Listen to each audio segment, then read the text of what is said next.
श्री रामपुर में रामनवमी पर राम रहीम महोत्सव मनाया जाता है।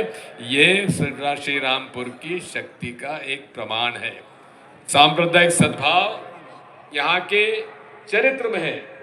और मैं इस बात को मैं कहना चाहता हूँ कि हमारे स्वर्गीय जैन ससाने जी ने जिस प्रकार से इस शहर को एक सांप्रदायिक सद्भाव का गढ़ बनाया है, उसके लिए मैं आप सभी को बधाई देना चाहता हूँ। जहाँ ये वो धरती है जहाँ स्वामी रामदास जी, ज्योतिबा फुले, शाहू महाराज, बाबा साहब अम्बेडकर, शाहू जी महाराज ने पहली बार इस देश में यदि आरक्षण को किसी ने मौका दिया, गरीबों को, अनुसूचित जाति जनजाति के लोगों को सम्मान के साथ शासकीय सेवा में भर्ती किया, तो वो श्रेय जाता है शाहू जी महाराज को।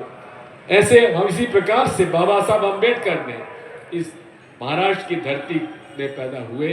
हमारा हालांकि मऊ में उनका जन्म हुआ था, लेकिन सारा उनकी कर्म स्थली रही महाराष्ट्र रहा है।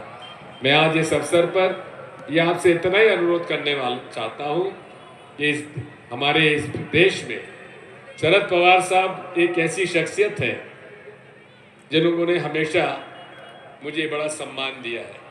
और जैसा कि सुप्रिया जी कह रही थी कि शरद पवार साहब के आग्रह पर ही मैंने 1992 में पंढरपुर जाकर विठोल जी महाराज के आषाढ़ी एकादशी के पर आके उनके दर्शन किए। और 1992 से लेकर आज तक केवल कोरोना का 2 वर्ष छोड़ दीजिए, लगातार मैंने आषाढ़ी एकादशी पर जाकर विठोल जी के दर्शन, विठोबा के दर्शन किए हैं। इसलिए जितने भी समाज सुधारक इस प्रदेश में हुए हैं, उससे इस धरती का मैं सम्मानित मानता हूँ।